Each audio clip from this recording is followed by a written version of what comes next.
Hola, buenas tardes. Traigo el examen de la semana pasada de psicología social, que es el de mayo de 2023. En este caso es el examen tipo B, pero bueno, sabemos que todos son iguales, simplemente que cambia el número correspondiente a la pregunta. Entonces, bueno, si habéis hecho el examen y demás, pues simplemente podéis buscar el título de la pregunta y así contrastar si lo habéis contestado bien o no. También he buscado el trocito en el libro correspondiente. Si no he puesto nada y solo he puesto la página, pues es que no había nada interesante que decir. Y en otros casos, pues lo he aumentado con algo más, porque me parecía interesante y necesario, pues para hacer un repasillo, ¿no? Que también nos sirva de repaso a los que nos presentamos la semana que viene. Bueno, pues sin más dilación, vamos a ello. Pregunta 1. ¿Qué medida de estereotipia solo evalúa el contenido del estereotipo? La respuesta era la C, la lista de adjetivos. Ah, bueno, otra cosa. No he puesto todas las respuestas porque, ya que lo voy a leer, por si hay alguien que no puede estar mirando la pantalla y viéndolo, pues que tampoco nos hagamos un lío. Poniendo todas las respuestas me parece un poco lioso a la hora de estar escuchando un audio, pues así simplemente nos quedamos con la correcta y punto, que es lo que nos importa. Y esto lo podemos encontrar, bueno, ¿qué medida de estereotipia solo evalúa el contenido del estereotipo? Hemos dicho que era la C, la lista de adjetivos, y lo podemos encontrar en la página 312 que nos dice: esta técnica se ha utilizado fundamentalmente para averiguar el contenido de los estereotipos. 2. ¿Qué define la preocupación empática? Entender y experimentar cómo se sienten otras personas. Esto lo encontraríamos en la página 251 del libro. 3. Según el modelo del contenido del estereotipo, los grupos que se perciben cordiales y poco competentes generan en el perceptor social un prejuicio paternalista.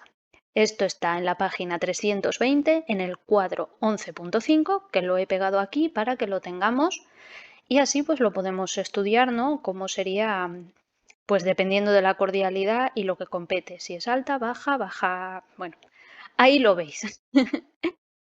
En el 4, el enfoque que explica el prejuicio haciendo referencia a la personalidad especial o incluso patológica de las personas prejuiciosas ha recibido críticas teóricas y metodológicas.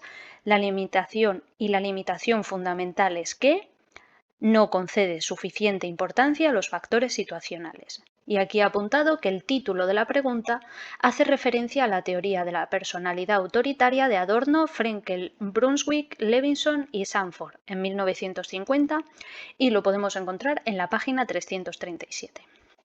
Pregunta 5. Entre los siguientes factores, ¿cuál de ellos constituye un factor de riesgo para el comportamiento agresivo? La exposición a un ambiente familiar violento. Esto lo encontramos en la página 289, que nos explica los factores de riesgo, que son aquellos factores que ejercen un efecto más a largo plazo sobre el comportamiento agresivo, porque influyen en lo que las personas aprenden, en sus creencias y en su forma de interpretar la realidad. Cobra especial protagonismo el proceso de aprendizaje social. Los factores de riesgo que más atención han recibido por parte de los investigadores son el ambiente familiar, el círculo de amistades, las normas culturales y los medios de comunicación, así como diversos aspectos personales. Bien, vamos a la 6. En relación al autoconcepto, los esquemas que hemos desarrollado sobre un aspecto del yo pueden tener un contenido muy diferente al de los autoesquemas sobre otro aspecto del yo. Esto lo encontramos en la página 122. 7. De las siguientes, ¿cuál es una medida implícita de estereotipia? C, el IAT, que yo he apuntado pues que es el Implicit Association, bueno, yo no sé pronunciar en inglés, Implicit Association Test o test de asociaciones implícitas, o sea que te lo está diciendo el mismo nombre y lo tenemos en la página 315. 8. Si en la definición de grupo social subrayamos el reparto de roles, estatus y normas que existen, en estos nos referimos a su estructura formal o implícita. Lo tenemos en la página 362 que dice: algunos autores definen el grupo centrándose en la existencia de una estructura social formal o implícita, normalmente en forma de relaciones de roles, estatus y normas, que determine qué le corresponde hacer a cada miembro del grupo, cuál es su posición en él y cuáles son las normas y los valores compartidos que regulan su comportamiento. 9. Teniendo en cuenta el efecto de polarización, si un grupo de amigos inicialmente proclives a reducir el consumo de carne en su dieta por motivos ambientales y de salud, se ponen a debatir sobre el tema, es más probable que tras la charla limiten aún más el consumo cárnico. Esto lo encontramos en la página 365 que dice: el trabajo definitivo que mostró la naturaleza general de este fenómeno, de ninguna manera limitado a la toma de riesgos, fue realizado por Moscovici y Zabaioni en 1969. Los resultados demostraron lo que se denominó el efecto de polarización. El promedio de los juicios de los miembros del grupo en la fase postconsenso cambia hacia una postura más extrema en la dirección que ya era dominante en la fase preconsenso. Es decir, se constató que los grupos no cambian necesariamente a decisiones más arriesgadas ni tampoco necesariamente a decisiones más prudentes, sino que se polarizan más. En definitiva, la polarización grupal consiste en una acentuación de la postura inicialmente dominante en el grupo, que se produce como consecuencia de la discusión grupal. 10. Durante la tercera fase del experimento de la Cueva de los Ladrones en 1954, ¿qué tipo de intervención resultó exitosa para reducir el conflicto entre los dos grupos? Introducir metas supraordenadas. Esto lo tenemos en la página 370 en el cuadro 13.5, que es donde nos viene explicado este experimento de la Cueva de los Ladrones. Y dice así: en la tercera fase, los experimentadores trataron de reducir el conflicto intergrupal. Plantearon situaciones en las que los grupos podían interactuar en contextos agradables, como viendo una película, pero estos contactos no sirvieron para aminorar el conflicto. Posteriormente, intentaron reducirlo facilitándoles información favorable sobre el otro grupo y el capellán apeló al perdón y al amor fraternal. Nada surtió efecto.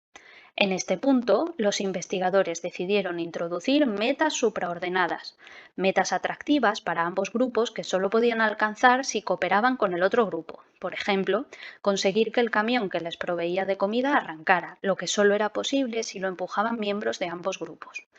Esto es un ejemplo de interdependencia positiva. En este caso, los esfuerzos en común que hicieron sirvieron para reducir gradualmente el conflicto y la hostilidad entre ambos grupos. 11. ¿Cuál de las siguientes afirmaciones sobre privación relativa es correcta? Los conflictos que origina constituyen un ejemplo de cómo la agresión puede ser puede ser al mismo tiempo hostil e instrumental. Y lo tenemos en la página 282. 12. Señale la hipótesis formulada por Darley y Latané en 1968 para poner a prueba el efecto del número de espectadores sobre la conducta de ayuda de una persona a otra que la necesite. Y nos dice, la respuesta es: cuanto mayor sea el número de espectadores, menor será la probabilidad de que cualquiera de ellos preste ayuda a la persona necesitada. Lo tenemos en la página 240. 13. Los dilemas sobre contribución a bienes públicos están relacionados con B. La holgazanería social. Esto lo tenemos en el cuaderno de prácticas, página 200, que dice: dilemas sobre contribución a bienes públicos relacionados con el fenómeno de la holgazanería social, que es aprovecharse del esfuerzo colectivo sin contribuir. 14. Según el modelo de disociación de Devine en 1989, las personas no prejuiciosas pueden evitar discriminar a otros si consiguen inhibir las respuestas automáticas basadas en el estereotipo cultural y reemplazarlas por respuestas controladas basadas en sus creencias personales. Tenemos la respuesta en la página 345. Como consecuencia, la respuesta por defecto, incluso en personas no prejuiciosas, es una respuesta basada en el estereotipo cultural que las personas igualitarias pueden inhibir si disponen del tiempo y la capacidad cognitiva para iniciar procesos controlados, como traer a su mente sus creencias personales. Devine, 1995. A ello hay que añadir que deben estar suficientemente motivadas. Esto lo dijo Plant y Devine en 1998. No sé por qué a veces digo Devine y otras veces Devine, porque lo leo tal cual. 15. En el experimento de Gaertner y Dovidio, 1977, para estudiar la relación entre conducta de ayuda y semejanza de la víctima y el observador, en que manipularon la presencia o no de otros espectadores en un supuesto accidente y el grupo étnico de la víctima, ¿cómo reaccionaron los participantes? Cuando creían ser los únicos testigos del accidente, ayudaron más que cuando había otros espectadores y ayudaron más a la víctima de etnia negra. Este experimento lo tenemos explicado en la página 246 en el cuadro 9.5 y dice aquí: el porcentaje de participantes solos que ayudaron fue superior al de los que creían que había otros testigos y ayudaron más a la víctima negra.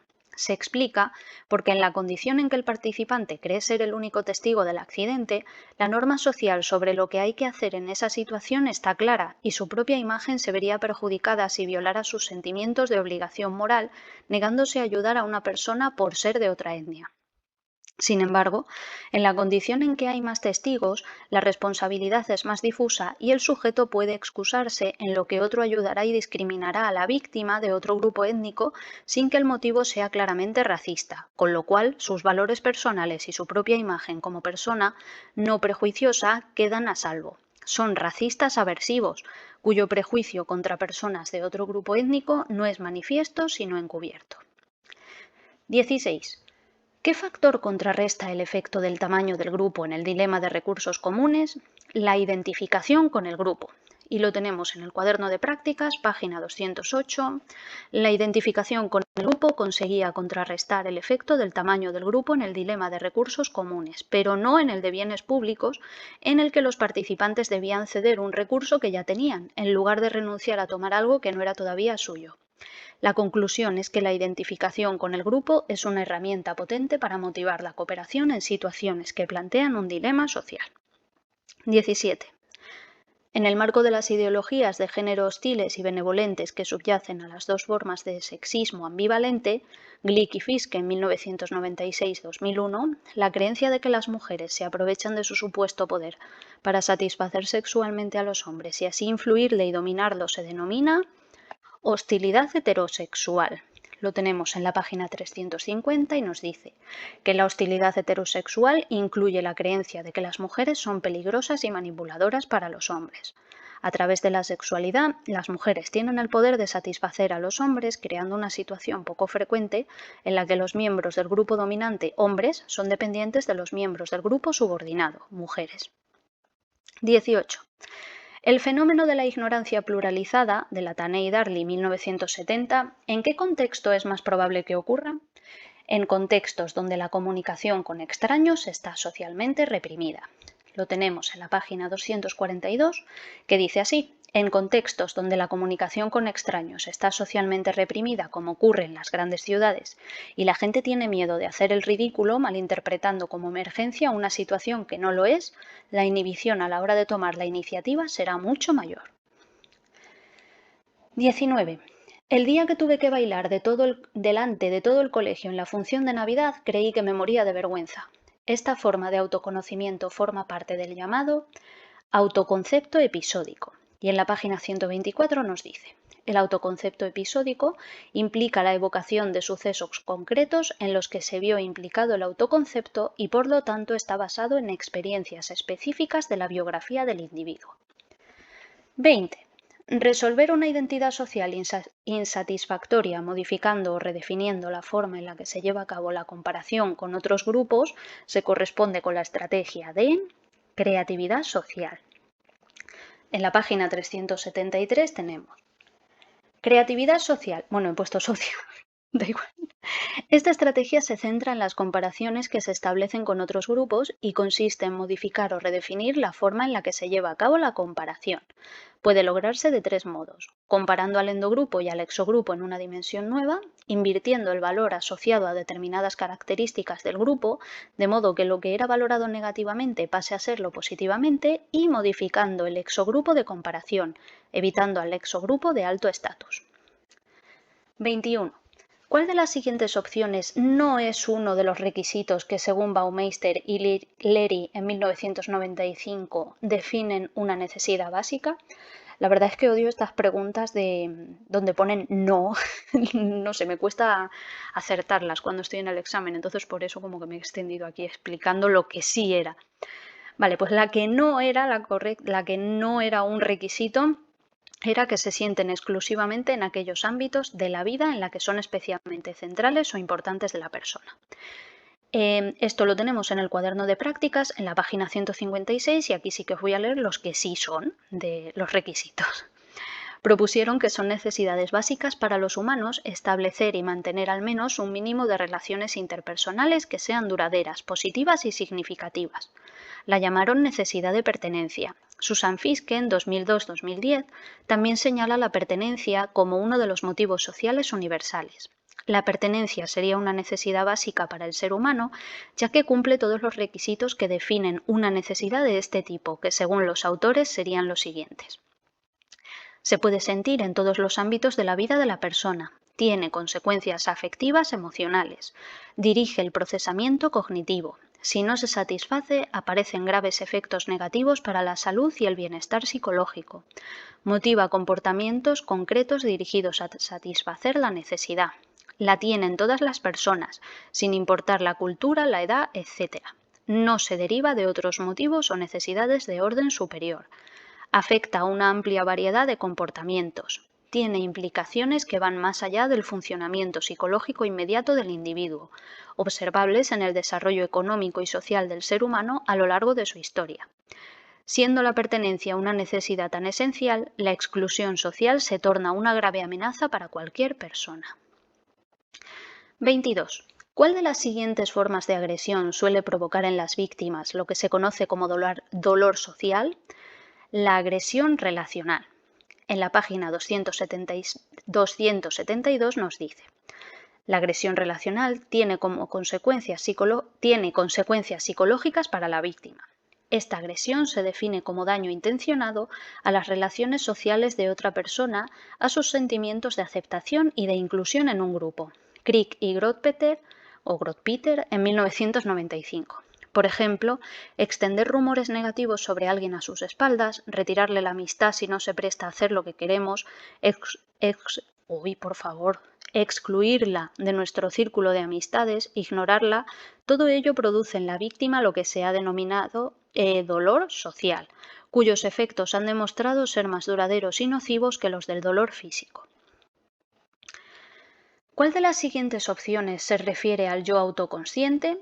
Aquí hemos tenido un problema porque yo, por más que he buscado en el libro la palabra autoconsciente con guión, sin nada, no lo he encontrado. Entonces, como yo no he encontrado esta definición, no me aventuro a poner aquí ninguna de las respuestas que venían, porque no, ya está. Por una pregunta que no tengamos escrita tampoco pasa nada. Mejor obviarla a poner algo que creamos y no sea y nos hagamos el lío. Supongo que esta la tendrán que apelar o bueno, ya nos dirá el equipo docente. 24. Lo que distingue la identidad colectiva de la social es que la primera se caracteriza por la pertenencia voluntaria, alta identificación y compromiso con el grupo. Lo tenemos en la página 130, que dice: para Hadi, lo que caracteriza el concepto de identidad colectiva y lo diferencia del concepto de identidad social más general propuesto por Tajfel es la pertenencia voluntaria, la alta identificación y compromiso con el grupo. Esta identidad moviliza la acción política, busca estrategias de cambio social y, como señalan Sabucedo y colaboradores, abre la posibilidad de que los grupos se pregunten por las razones de su situación y la de los otros, y frente a una identidad colectiva pasiva que asume un statu quo determinado, pone QA, pero es QO, se va creando otra identidad más activa que desafíe la estructura de poder social y busque alternativas y salidas para el grupo. 25. ¿Qué personas tienden a experimentar estado de ánimo más polarizados ante el éxito y el fracaso?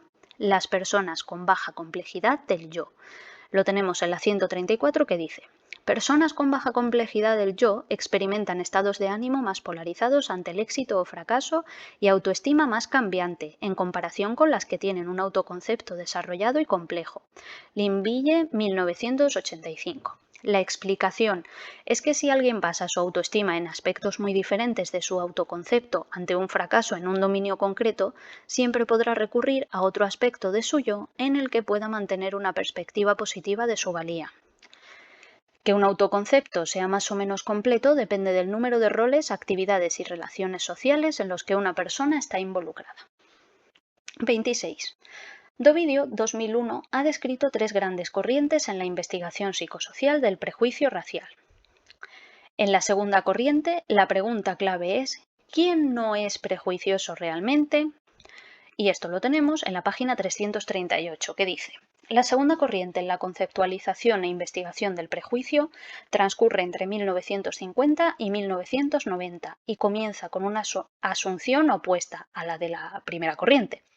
El prejuicio está basado en procesos normales y no en procesos anormales. Esta perspectiva cognitiva e intraindividual complementaba la aproximación motivacional y grupal aportada por la teoría de la identidad social, reforzando así la concepción sobre la normalidad del prejuicio. En definitiva, para esta corriente la cuestión clave es ¿quién no es prejuicioso realmente? 27. Pedro acude a una primera cita con María. Pedro tiene una visión negativa de sí mismo y sabe que María es muy exigente y suele rechazar a sus pretendientes. ¿Cuál de las motivaciones relacionadas con la evaluación del yo prevalecerá con mayor probabilidad en esta situación? Pues prevalecerá el autoensalzamiento. Lo tenemos en la página 137, que dice: la mayoría de la gente no informa de que su autoestima sea baja, sino que por el contrario se consideran que están por encima de la media en cuanto a sus capacidades y habilidades sociales. Y he puesto la definición de autoensalzamiento también, que es tendencia a mantener o acrecentar los aspectos positivos o disminuir los negativos del autoconcepto y la autoestima. 28. Las personas con menor poder prestan más atención a las características individuales de las personas poderosas.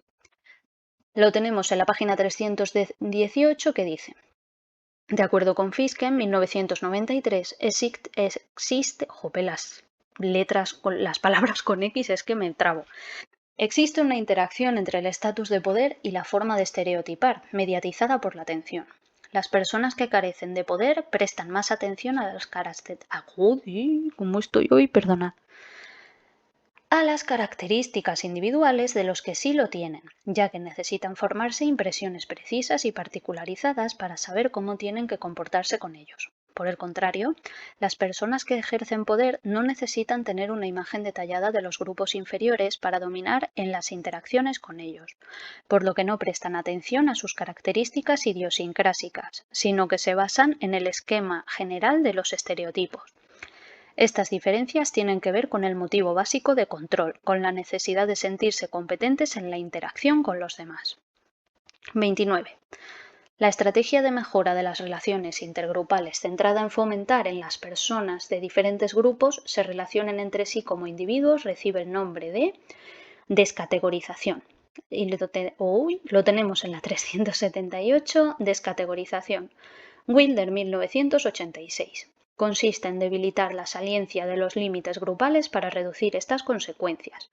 Se centra en fomentar que las personas de diferentes grupos se relacionen entre sí como individuos e interactúen de forma interpersonal, yo-tú, en lugar de hacerlo basándose en su pertenencia grupal, nosotros-ellos, lo que implica percibir a los miembros del endogrupo y el exogrupo como individuos.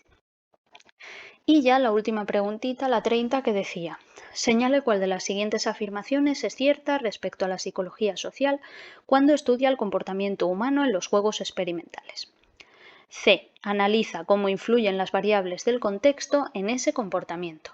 Lo tenemos en el cuaderno de prácticas, en la página 199, que dice: mientras en la teoría de juegos, rama de las matemáticas en la que procede el concepto de juego, que se emplea en los juegos experimentales, busca determinar las estrategias de decisión más racionales y los resultados lógicos de emplear dichas estrategias, a los psicólogos sociales les interesa más entender cómo se comporta la gente realmente en esos juegos y cómo influyen las variables del contexto en ese comportamiento. Los juegos experimentales más utilizados en la investigación en psicología social son los dilemas sociales, situaciones que implican simultáneamente divergencia y convergencia de intereses, es decir, Divergencia de intereses entre los participantes, porque cada uno puede beneficiarse personalmente perjudicando a los demás, y convergencia de intereses, porque a la larga la cooperación es más beneficiosa para todos que aprovecharse de la situación traicionando a los demás. Y este sería todo el examen, pues con la contrastación con el libro. Ahora lo subiré también a Patreon para que lo tengáis ahí por si lo queréis descargar y repasar un poquito, aunque bueno, no creo yo que se vayan a repetir las preguntas de mayo con las de junio, pero bueno, ya lo tenemos ahí para el futuro, por si a alguien le hace falta o lo que sea. Que muchísimas gracias por estar ahí y nos vemos luego. Adiós.